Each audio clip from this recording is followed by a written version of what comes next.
Oh, somewhere in this favored land, the sun is shining bright. The band is playing somewhere, and somewhere hearts are light. And somewhere men are laughing, and somewhere children shout. But there is no joy in Mudville. Mighty Casey has struck out. Ah, the agony of defeat. Poor Mudville. Poor Casey. But there's another version of this work by Ernest Lawrence Thayer. A slightly different version. It's the point of view of the opposing team and its fans. The pure, unadulterated joy of victory. If baseball is a national pastime, heckling the opposition must be a mighty close second. Casey at the Bat by Garrison, Keillor. The outlook was brilliant for the Dustburg team that day.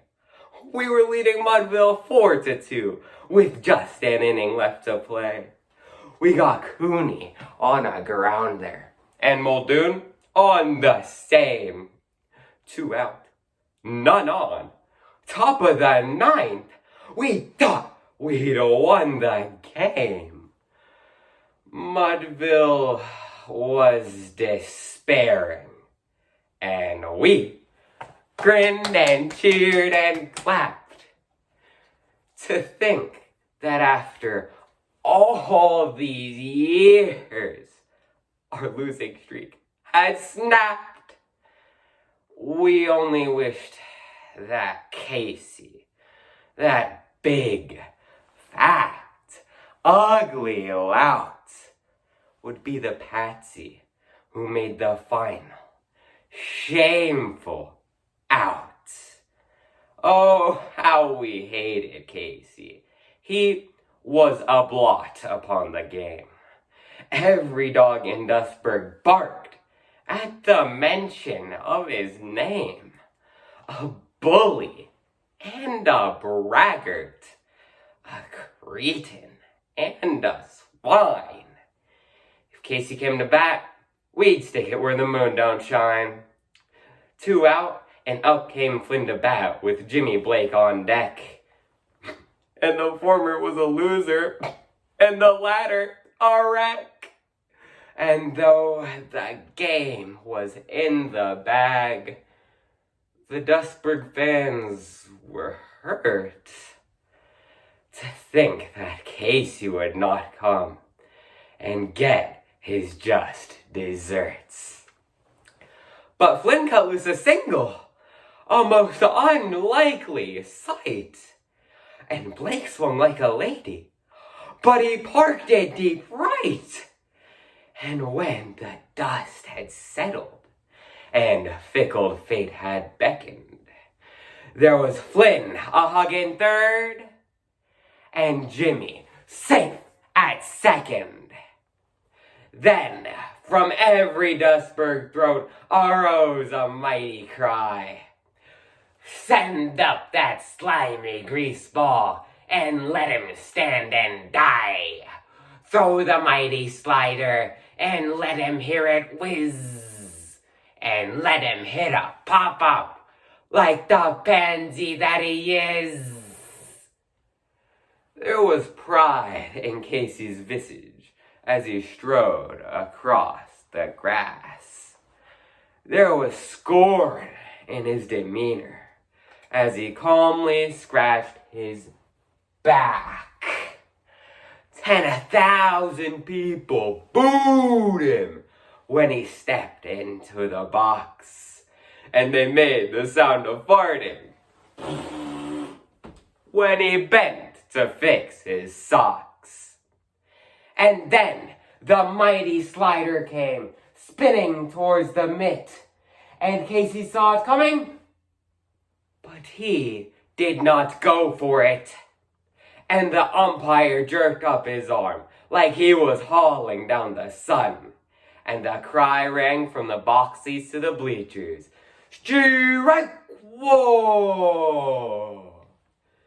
10,000 Dustburg fans raised such a mighty cheer that the pigeons in the rafters cracked and ruined all the beer. You stupid, lazy, filthy, ignorant, rotten son of a gun! We yelled at mighty Casey. Then came the second one. It was our hero's fastball, and it came across the plate. And according to the radar, it was going 98. And according to the umpire, it came in straight and true. And the cry rang from the toilets of the bullpen. Strike 2! 10,000 Dustburg fans arose in joyful, loud derision to question Casey's salary, his manhood, and his vision. Then, while the Dustburg pitcher put rosin on the ball, 10,000 people hooted to think of Casey's fall. Oh, the fury in his visage as he spat tobacco juice, and he heard our little children screaming violent abuse. He knocked the dirt from off his spikes, reached down and eased his pants. "What's the matter? Did you lose 'em?" cried a lady in the stands. And now the Dustburg pitcher stood majestic on the hill. Now he leaned in towards the plate, and now the crowd was still. He went into his windup, he kicked and let it go, and then the air was shattered by the force of Casey's blow. He swung so hard, his hair fell off, and he fell down in disgrace. And the Dustburg catcher held up the ball, and the crowd tore up the place, with Casey lying in the dirt amid the boos and jeers. We threw wieners down at him, among other souvenirs. We pounded on the dugout roof when they helped him to the bench. And we ran out to the parking lot, and we got a monkey wrench, and found the Mudville bus, and took the lug nuts off the tires, and attached some large firecrackers to the alternator wires. We rubbed the doors and windows with a special kind of cheese that smells like something died from intestinal disease.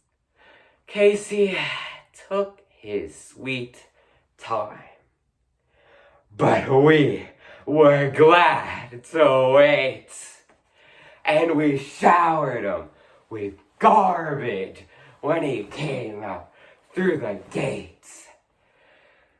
So happy were the Dustburg fans that grand and glorious day. It took a dozen cops to help poor Casey get away. We grabbed hold the bumpers and we rocked them to and fro. And he cursed us from inside the bus, and gosh, we loved it so. Oh, sometimes in America, the sun is shining bright. Life is joyful sometimes, and everything just seems right. But there is no joy in Dustburg, no joy so pure and sweet as when the mighty Casey fell, demolished at our feet.